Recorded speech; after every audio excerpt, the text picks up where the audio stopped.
All right. Hello, everyone. Good evening. My name's Nicole, and welcome back to our English class. It's great to see you all again. Now, as you can see on the screen, this will be a continuation.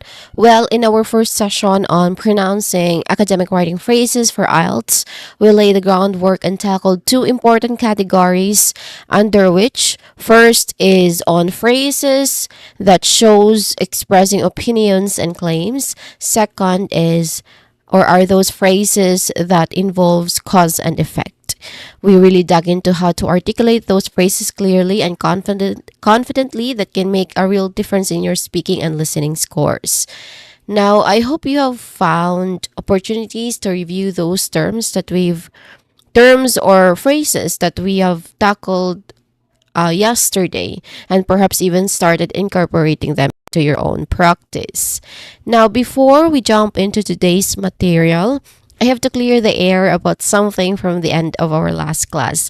If you were with me yesterday, I know some of you might have been a little puzzled, a little bit confused when I suddenly wished everyone a happy weekend and told you to enjoy your time off. Well, my sincere apologies for that. It was actually Friday here when we were wrapping up, and I clearly got a bit ahead of myself, forgetting that it might have been a different day or time for many of you. So if you're wondering why I was wishing you an early weekend, now you know. Again, my apologies for any confusion or premature weekend excitement I might have caused. My internal clock really got the better of me. Anyway, confusion cleared up. We are ready to jump back in. Again, today we are going to build on the excellent progress that we made yesterday. So we will be tackling the remaining three sets of academic phrases, focusing on their precise pronunciation, as well as their correct stress patterns, and just to know how they sound overall when used in context.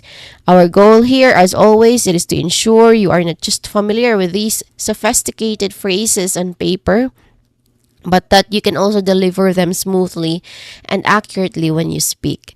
Let's dive in and continue to master these essential academic phrases. Starting with the first set of phrases, which is under contrasts and comparisons. Now, in academic writing, it is often essential to do more than just state facts. So you need to analyze, you need to discuss, and even evaluate ideas. So a crucial part of this is being able to clearly show how things are similar, which is for comparisons, and how they are different, which is on contrasts. This helps you to develop complex arguments. It will also help you to evaluate different perspectives, and with that you can present a balanced view. So the phrases we will cover today, as shown in the screen, are your tools for drawing these distinctions. So they here we will highlight these similarities in a more kind of like formal and precise way, which is of course vital for building sophisticated arguments in your essays, I mean, and maybe reports also. So especially when we try to talk or when we try to narrow down our context on exams like IELTS. Okay, so let's start with the first phrase here, which is in contrast to. Again, in contrast to, meaning compared with or to show difference. So our first phrase here, in contrast to, this is a highly effective phrase used to kind of like introduce a point that is significantly different from or even opposite to something that has just been mentioned.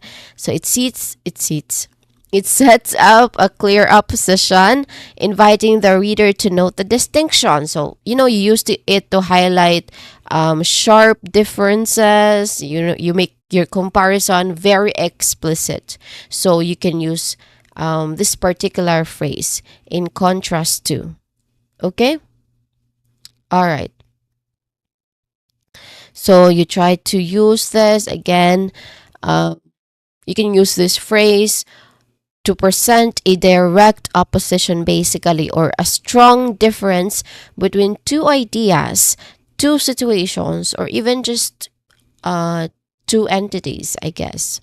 So in contrast to, it's just, you can have your tone when try to saying this.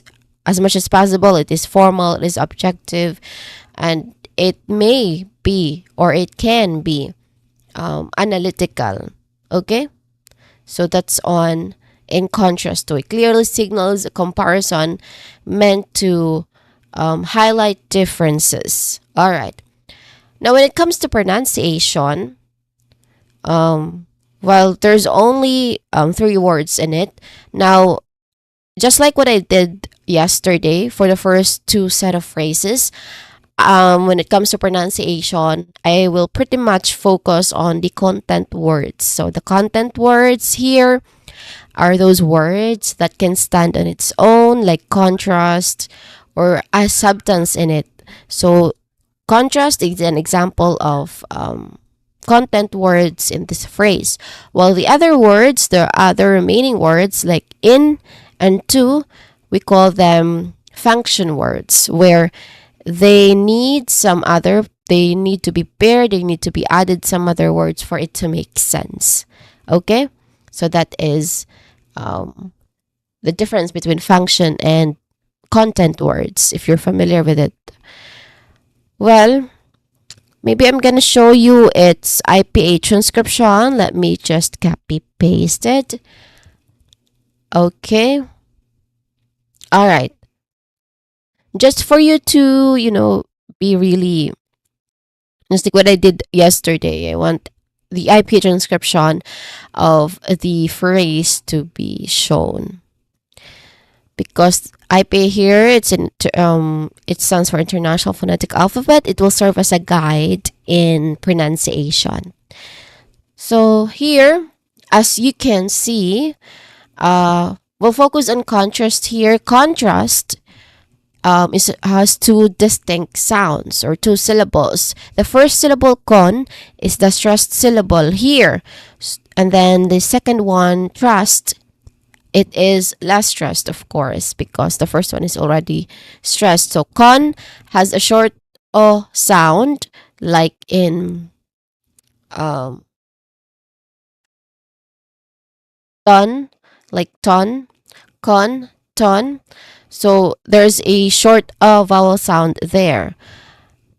Then trust, which is the second syllable, it has a short vowel sound. And then this particular syllable, it starts with a consonant blend or consonant cluster sound, where the consonants that are blended here are consonants T and consonant R. So the sounds, the individual sounds of those two consonants are blended together so that it will, pretty much create one unique and blended sound. So it will sound like those two sounds will sound more like one sound if you try to pronounce them. So trust. Well, it also ends with another consonant cluster, as I've noticed, which is composed of consonants S and T. Okay, so here we try to really emphasize the first syllable, which is con. So this is contrast. Again, contrast. So the whole phrase the whole phrase would be in contrast to. Again, in contrast to. Next to that is on the other hand. Again, on the other hand. One more time. On the other hand. Meaning showing a different or opposite showing a different or opposite point. So wait for a moment. Okay. So this is a very common and versatile phrase you can use to introduce an alternative perspective, maybe just a contrasting argument or, a different side of an issue at hand. So it often follows a point that has just been made that signals that you are now going to present a balancing or opposing view. So it's fantastic for discussions where you need to explore multiple facets of a topic. So you try to use this phrase, of course, to present a contrasting idea, a different perspective maybe, or just to show or to introduce a how do you call that, to introduce a counter argument. So it's often used in argumentative essays or discussions. Okay, on the other hand, pronunciation wise, I've pasted already, it's IPA transcription. We focus on other in hand, or maybe we'll start with on the. Just a quick explanation on that. So here, the first two words on the, you try to say them quickly. You blend them.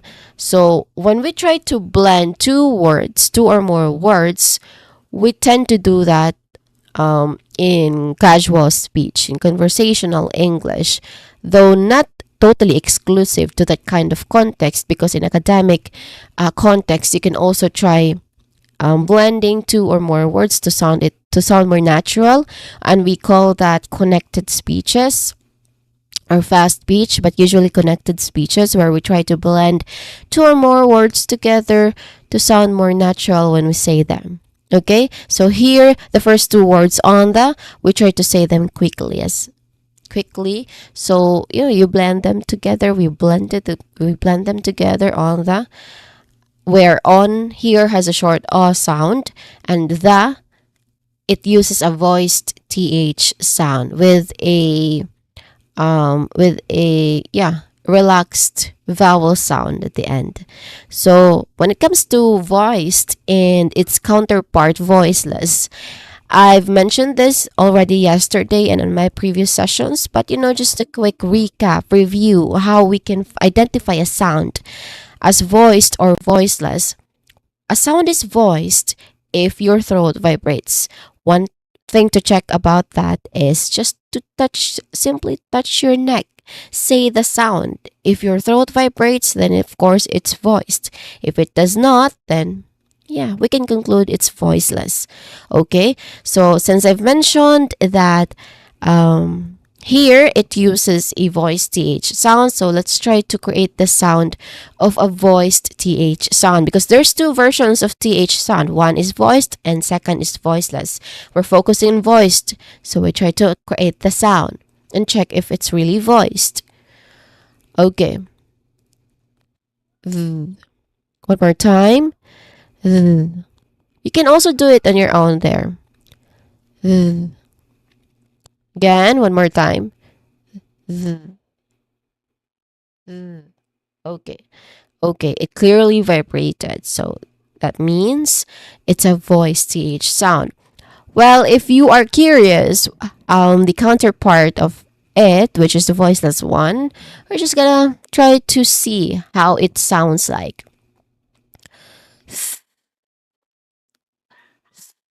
There's no vibrations at all, meaning that is the voiceless th sound. Okay? All right. Next to these words are other. Again, other. So here it started with a relaxed vowel sound. Again, that's a relaxed vowel sound. And then it is then followed with another syllable that starts with a voiced th sound there. So there's a short e vowel sound. Here it starts with a voiced th sound. So you try to combine those two syllables, the relaxed vowel sound in the beginning and the second syllable there. We get other. Yan, other. And lastly, we have hand, which has only one distinct sound or one syllable. It has a short a vowel sound. It starts with the sound that is produced by letter H, which is almost just, breathing out and, puffing air. And followed by a short vowel sound that I've mentioned earlier. Then you added or you pair it with the sounds that is produced by letters N and D. Try to blend them together, combine them together, you will get hand. Okay? So try to put all those things together and we get on the other hand. Again, on the other hand. So that's the second phrase for today. Next to that is, well, is it true that, again, well, is it true that, this means although something may be correct. Again, although something may be correct. So our third phrase here, it is a, how do you call that? It is a phrase that you can use when you want to acknowledge the validity of a point or an argument that might seem to go against your main claim before you kind of like introduce your own counter argument or a more dominant point. So it shows that you are aware of different perspectives and can still present your own argument effectively without dismissing valid opposing ideas. So it's a sign of a nuanced thinking. Basically, you use this phrase, of course, to acknowledge a point that is valid or true before introducing a contrasting or more important idea. Okay, so of course, when it from the explanation that I've mentioned, of course, your tone here, it should be still formal but acknowledging. Okay, it shows a balanced approach and prepares the reader for the reader or maybe the listener for a subsequent contrasting point. Okay, so let's practice while it is true that phrase when it comes to pronunciation. It starts with while. Here, the word while has a clear diphthong sound. Now, what's a diphthong? You might wonder. Well, I've already mentioned it yesterday and also on my previous sessions because diphthong will never be not here when it comes to pronunciation. There will always be one or more words that will have a diphthong sound in it. So what's a diphthong again? It's when a vowel sound smoothly glides to another vowel sound. Basically, vowel sound plus vowel sound, we get a diphthong sound. Here, the diphthong sound is I. Again, I in while. So that's a diphthong sound. So here, there's in the word while, there's a silent letter which is E because we do not say it as whiley, but we only say it as while. Okay, we do not acknowledge the sound that the letter E makes at the end of the word. So it's not whiley again because the E is silent letter, so it's while. Again, while. Next to that is it is. It is. This is also another example of connected speech where we try to say these words a little bit quicker and blend them together. Now, in the second word, which is, we try to create a buzzing sound. Okay, although the spelling is letter S, which supposedly be a hissing sound, but usually when paired with it, is usually a buzzing sound. Okay, it's a buzzing sound, which is the sound that the letter Z makes. That is why, as you can see on the its IP transcription, there's a letter Z in there. So it is. Again, it is. All right. Next to that is true, which has one syllable and it has, true. It has a short U vowel sound. It starts with a consonant cluster of T and R. Then lastly is that, which starts with a voice TH sound, followed by a short A vowel sound and ends with a letter T sound. So combining those different sound syllables, words together, we get while it is true that. Again, while it is true that. So that's the phrase for this one. Next to that is This differs significantly from.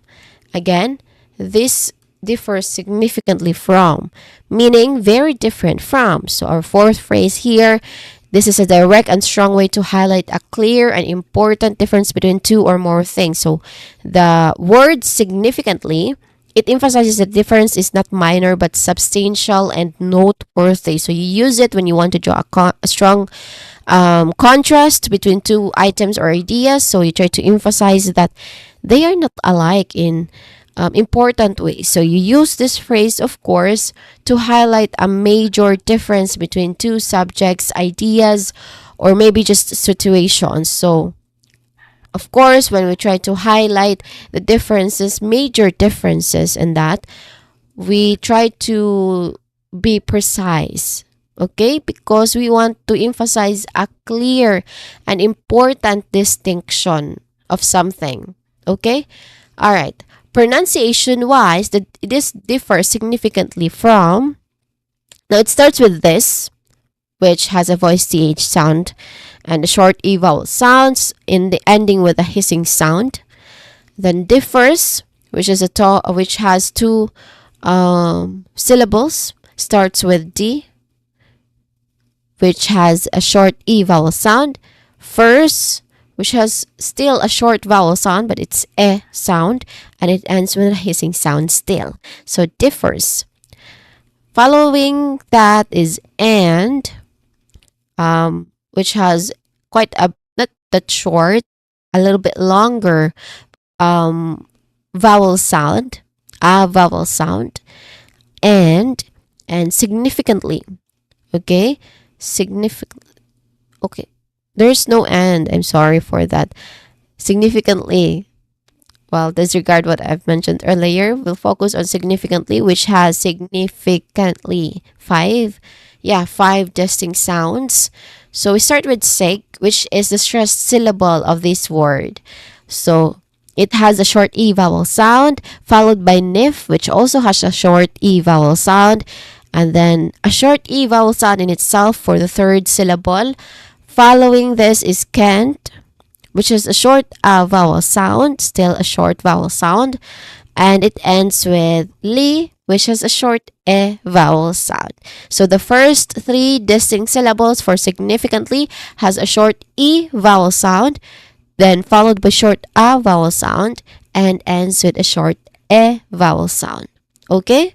So all vowels in all syllables for significantly are all short.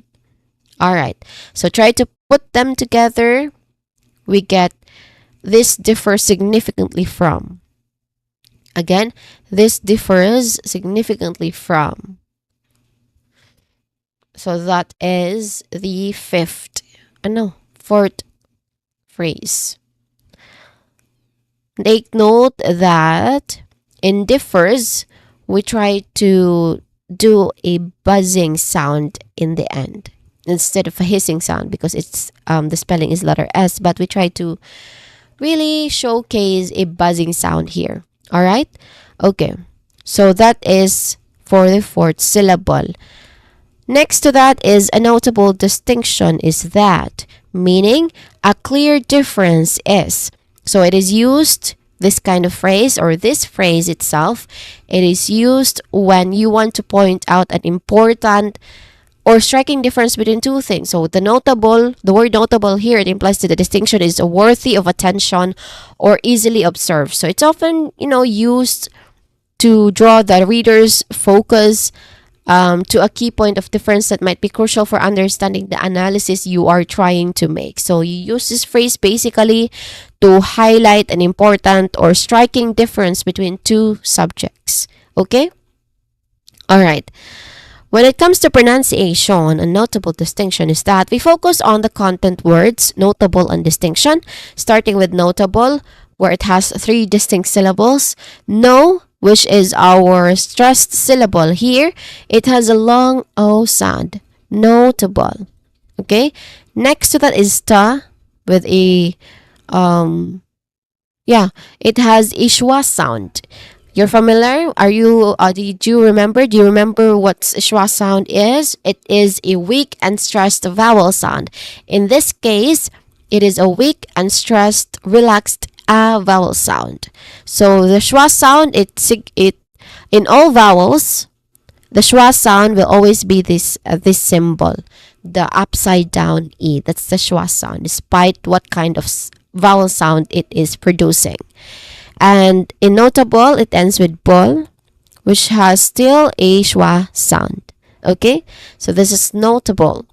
Next is distinction, which has three distinct sounds. The first syllable, this, has a short e sound. Following that syllable is tink, which is the stressed syllable, which also has a short e vowel sound. And it ends with the sound that the spelling tion makes. Again, I've emphasized this one yesterday.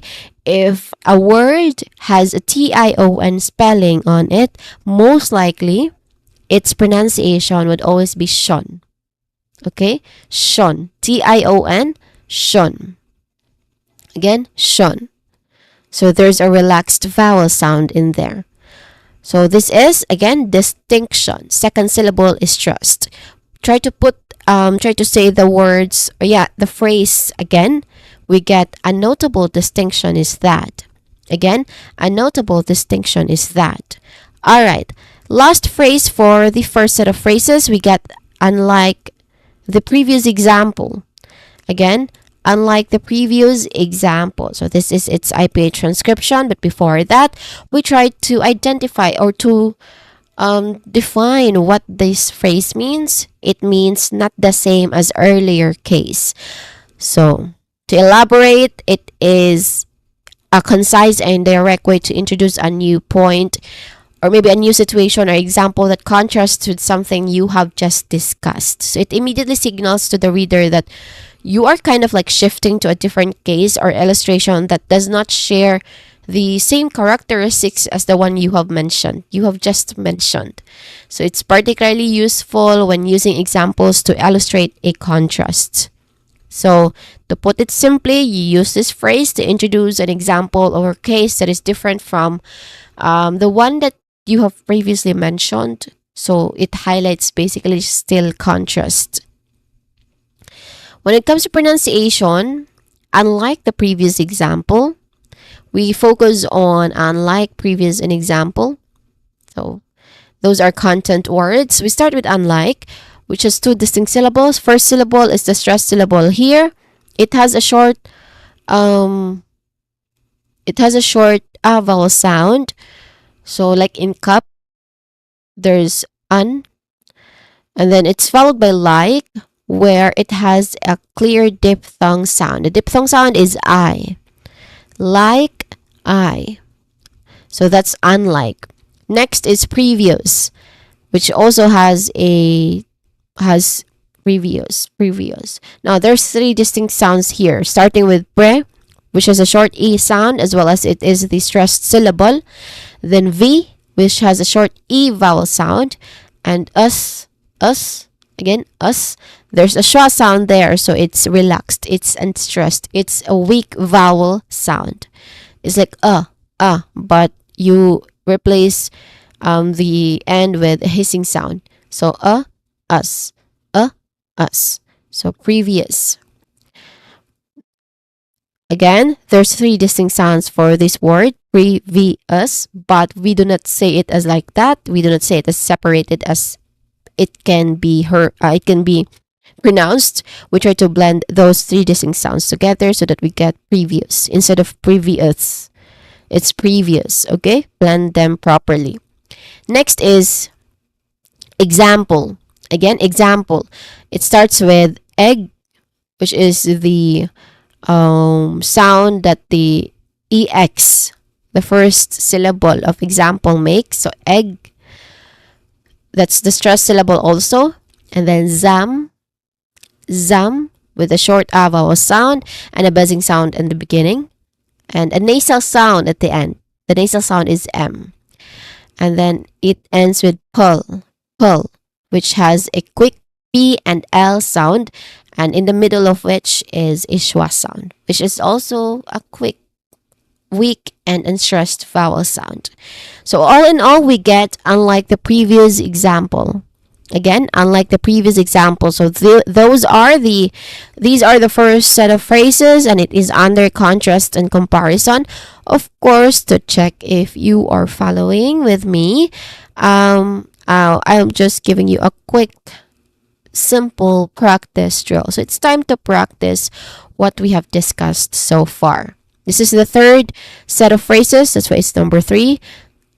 Now, let's focus on practice drill. It's very simple, just like yesterday. I just want you to read the sentence with me, a sample sentence using the phrase. So the highlighted words or highlighted phrase in red, that is the phrase that we have tackled earlier. So I just want you to read the whole sentence with me. All right? Okay, let's start. In contrast to urban communities, rural areas have fewer healthcare facilities. On the other hand, technology may reduce personal interaction. While it is true that exams test knowledge, they may not measure creativity. This differs significantly from older teaching methods.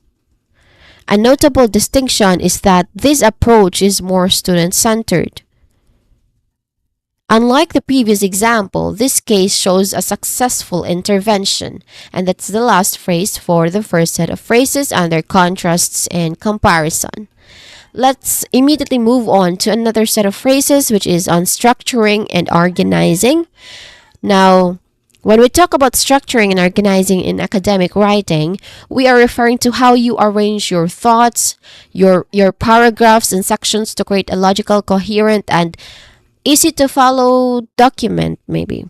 So it's about, guiding your reader or maybe your listener. If you try to speak the sentence, you try to guide them smoothly through your arguments from introduction to conclusion, maybe, depending on how you try to structure them effectively. So because here, when we try to effectively structure something, it isn't just about making your essay or what you're trying to say look neat. It's about making your arguments clear and impactful. The phrases here that we will cover, as you can see on the screen, these are crucial tools, crucial phrases that will help you support your ideas, how you introduce your ideas, your new points, and emphasize some key information, maybe. Just, to ensure your writing is always well organized as well as persuasive. Okay? All right. This is just, vital for achieving clarity and high scores in academic tests, in exams like IELTS. So let's start with, of course, the first phrase, which is first and foremost. Again, first and foremost, meaning the most important point. Again, the most important point. So I'm going to copy and paste it's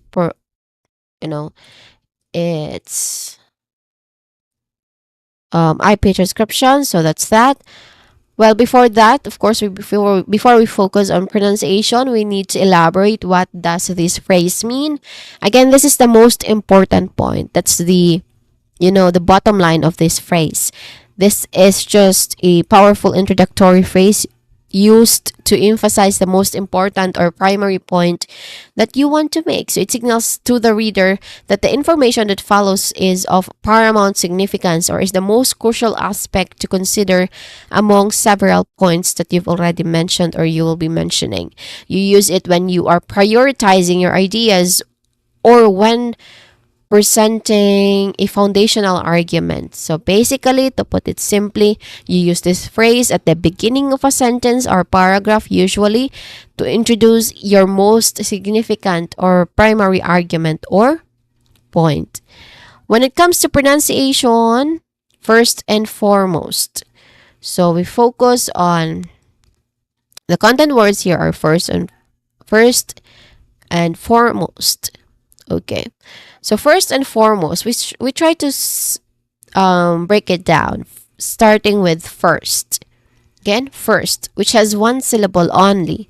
Now, first It has a short E vowel sound here, and there's a consonant cluster at the end also. There's three consonants that are blended together to create one sound. The letters are the letter R, the letter S, and letter T. So the distinct sounds, the individual sounds that these particular consonants make, which are first second s, hissing sound, and lastly third t, t.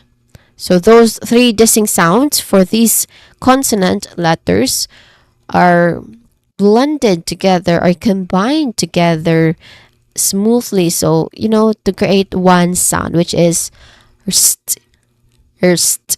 Again, rst. So that's the sound that these combination of consonant letters make. So we get first, one syllable only. So this particular word is stressed. Okay, the whole word itself is stressed. First. Next to that is and. Again, and. Now here, and is often reduced to end, which has a schwa sound in the beginning, or maybe n with no clear letter D sound. It is often, reduced, especially in fast speech or in conversational English. So that's end. First end, like it will sound like this. Usually it is usually it is first and foremost, but as it is used in, if it is used in natural conversation and conversational English, where you tend to do fast speech, we usually say it as first and foremost, first and foremost, first and foremost. It's almost like first and the words first as well as and are kind of like linked, kind of like blended almost, kind of like very quickly. There's no distance between them. First and foremost. Something like that. Okay? Alright. Next is foremost, which has two syllables.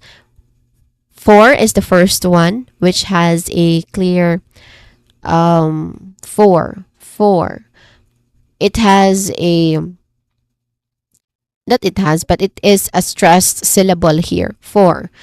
Now, as you can notice, for, it has it has a not long but a short o sound. For. Again, for. It has a short o sound. Next to that syllable is most, foremost. Again, foremost. Now there's a clear diphthong sound there. O. The diphthong sound this creates is O in most. So that's a clear diphthong sound.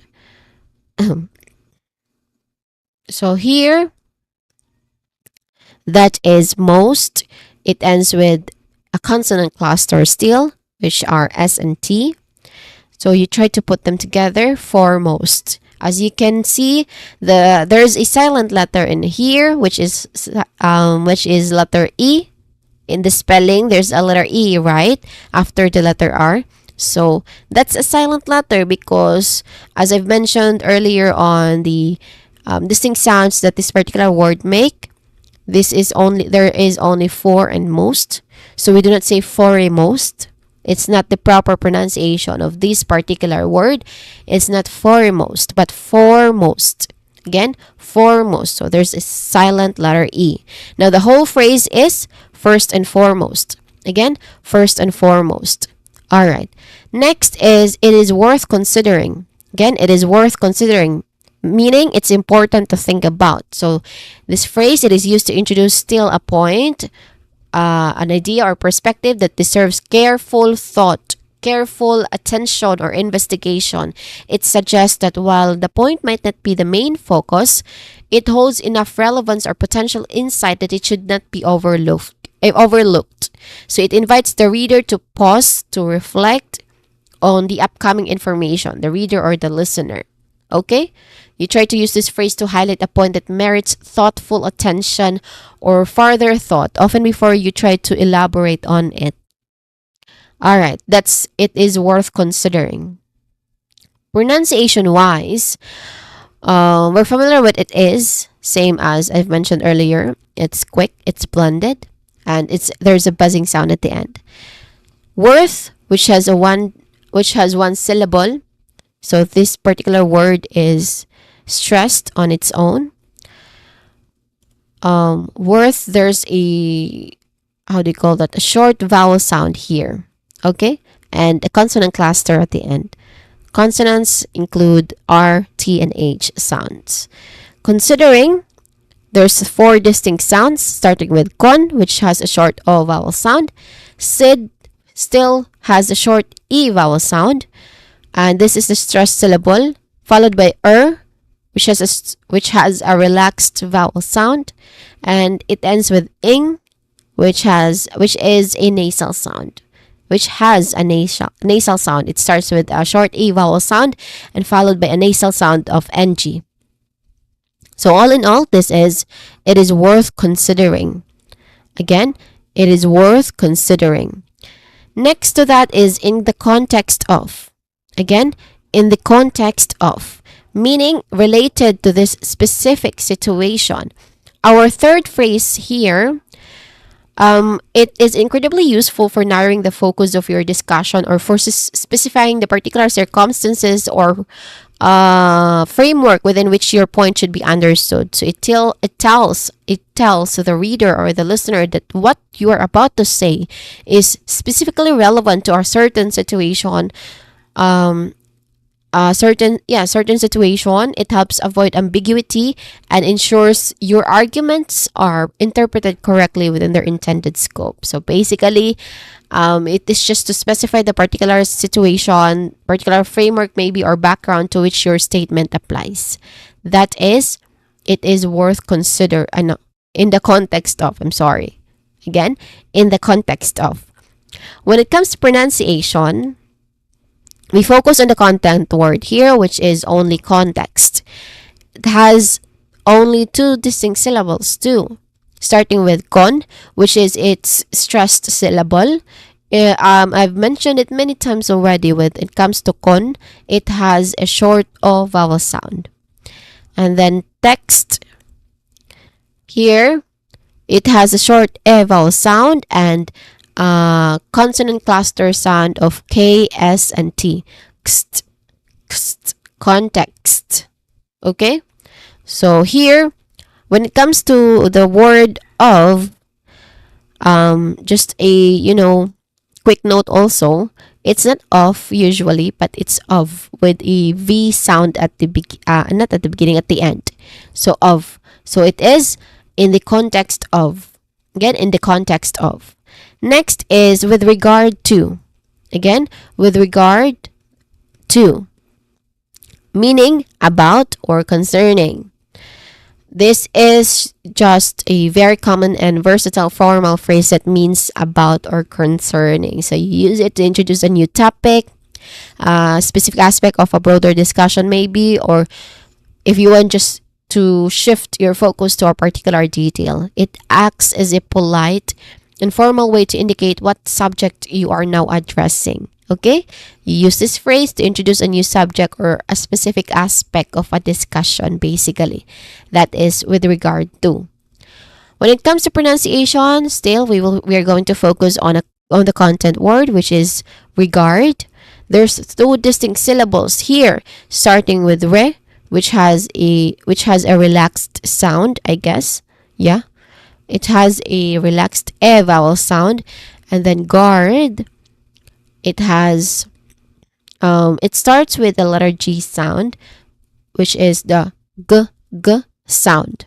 And followed by a short A vowel sound and then a consonant cluster of the sounds that the consonant letters R and D makes. So that's regard. Again, regard. The stressed syllable here is the second syllable, guard. So it is with regard to. Again, with regard to. Next is, it is also essential to note that Again, it is also essential to note that, meaning another important point to mention. So, you try to use this phrase to introduce another vital piece of information or a crucial point that should be acknowledged. So, of course, when it comes to pronunciation, as you can see on its IP transcription, still, when there's a combination of it is, we try to say them quickly, blended, and there's a buzzing sound at the end. We focus on essential, no essential, but yeah, essential. We focus on essential, which is the content word, as well as note. Starting with essential, there's three distinct sounds here, starting with S, the first syllable, which is the stressed syllable here, and then followed by sen, which has a short e vowel sound, as well as same with the first syllable, it also has a short e vowel sound, and it ends with shall. Shall, again, shall, which starts with the sound that the sh makes. Again, sh, or the sh makes the sh sound. Okay? All right. So that is essential. Again, essential. The stressed syllable here is the second syllable, which is sen. This is essential.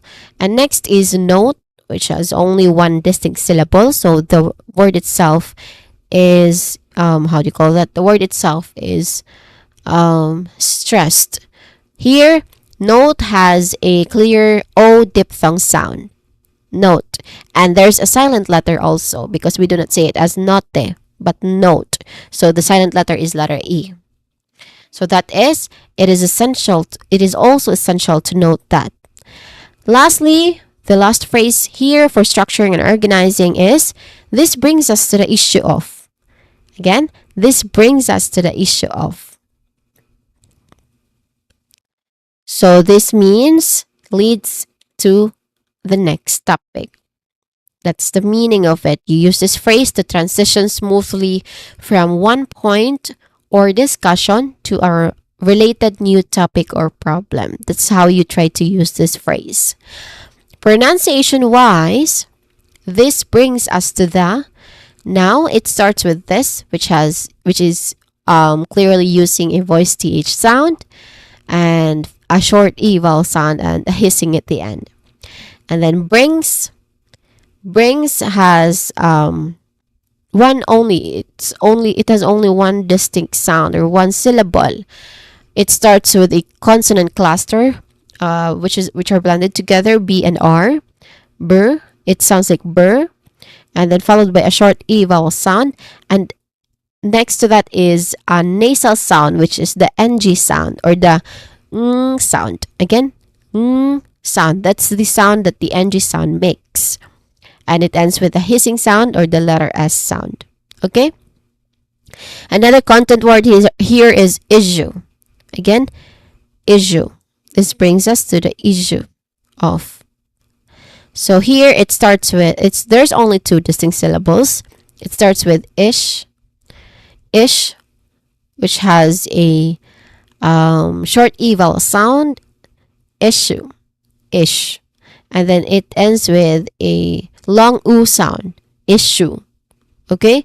Same with the other phrases. Of here is, it is pronounced with the letter V at the end. So of.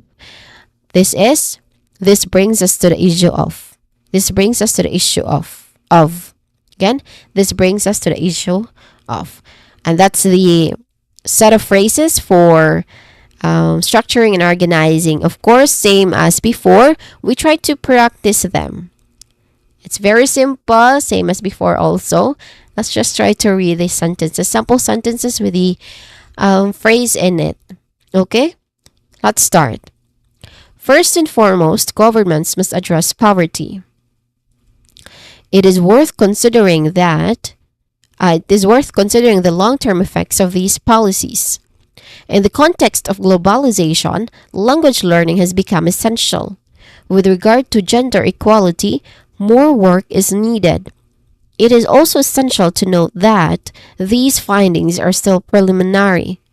This brings us to the issue of access to quality education, and that is the last phrase for structuring and organizing. Let's immediately move on to the last set of phrases for academic phrases that is usually used in IELTS.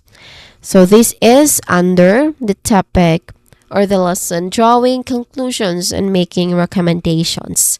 So those are the phrases. These are the phrases part of that. First is in conclusion.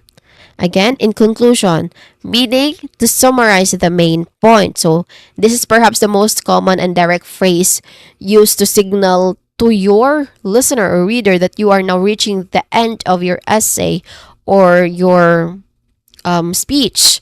So it acts as a clear signpost.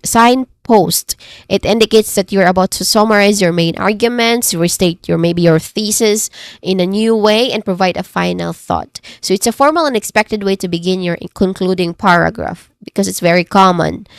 So this is just, to put it simply, you use this phrase to begin the conducting or not conducting but concluding paragraph of an essay or a major section or your speech, and it signals that you're summarizing your main arguments, of course.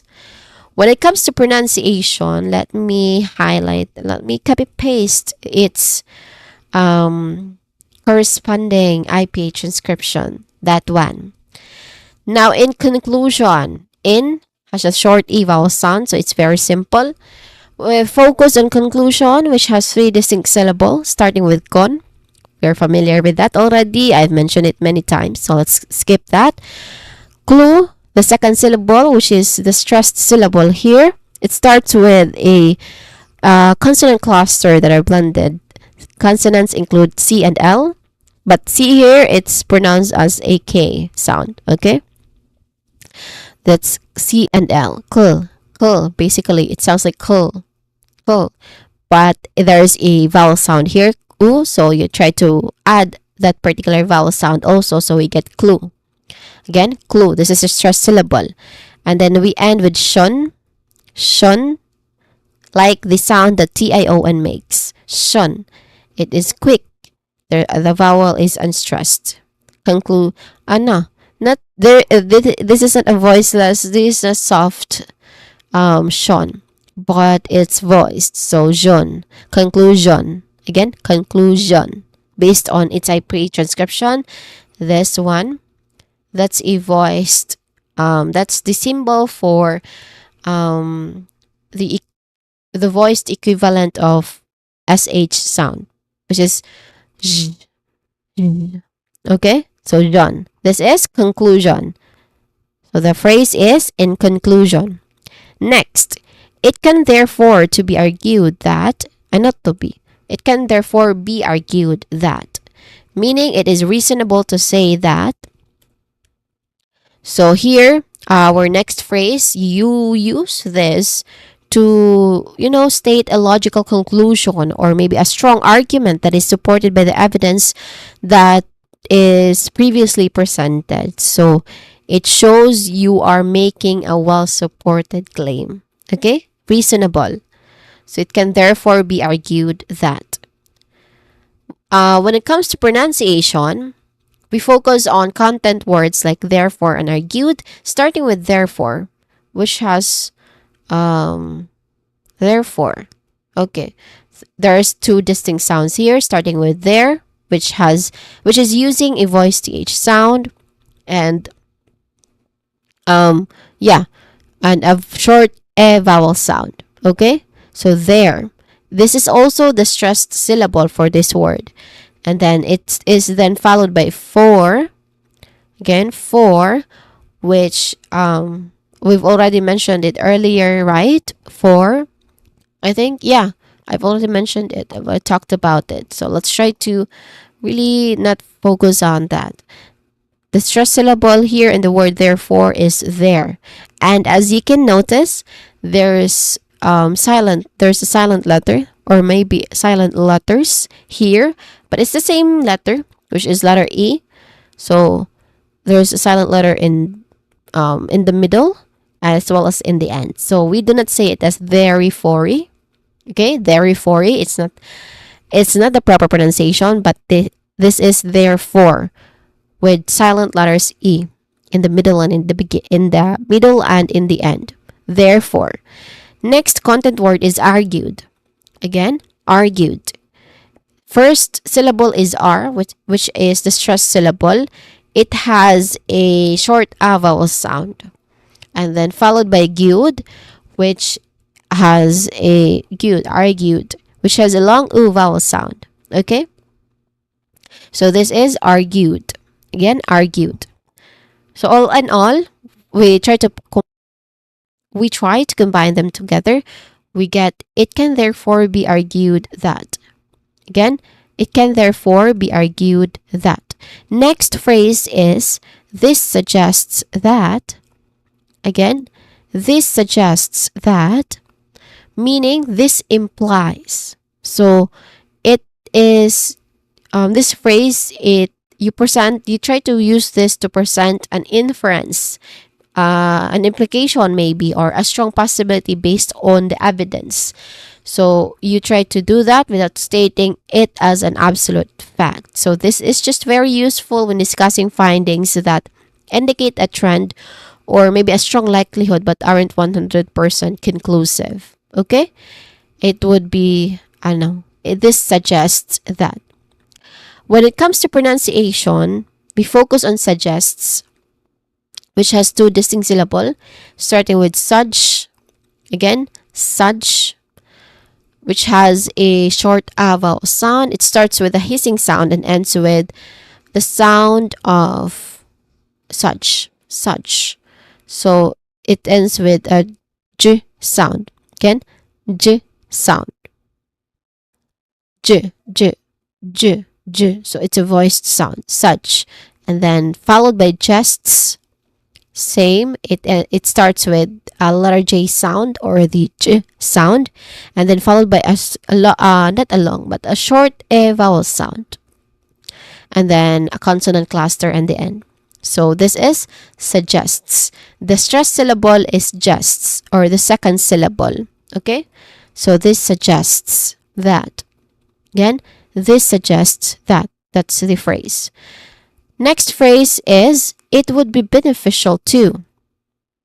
Again, it would be beneficial to, meaning it would help if we did this. So you try to use this phrase to make a recommendation or a suggestion of a course of action that would have positive outcomes. So it's a gentle but clear way to make a recommendation, basically.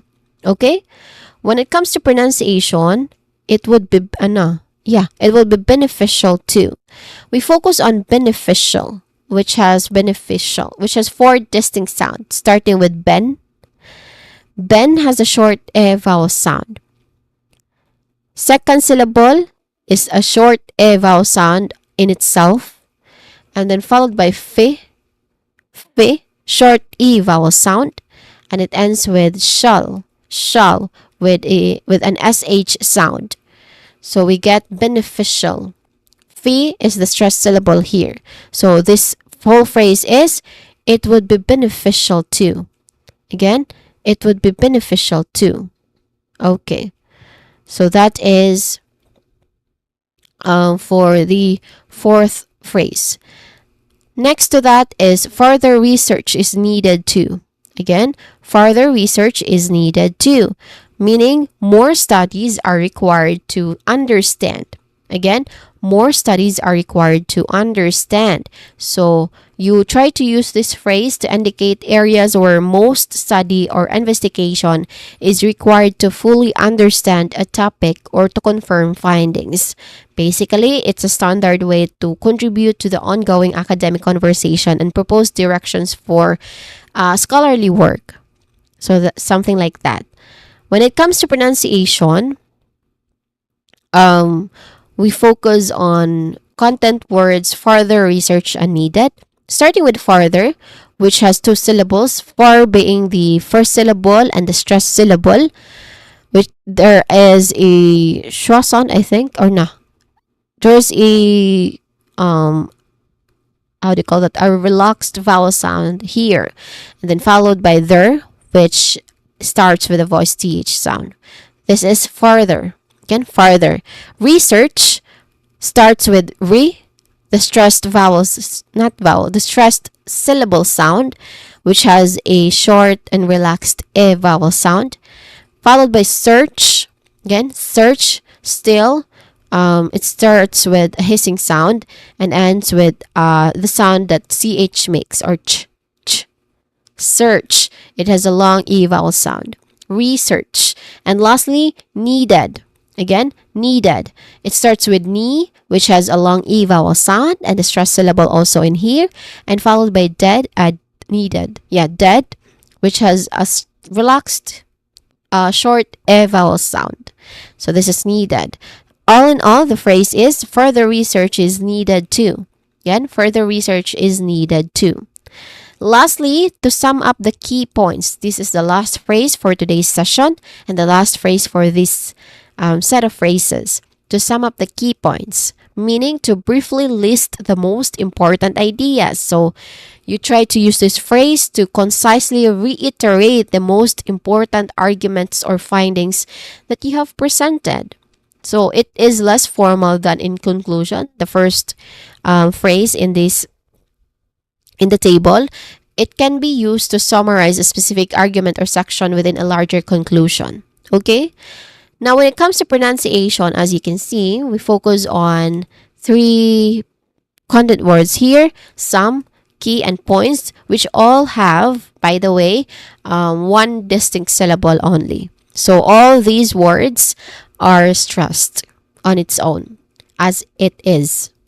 So for some, it has just, how do you call that? It has a relaxed vowel sound in the middle, some.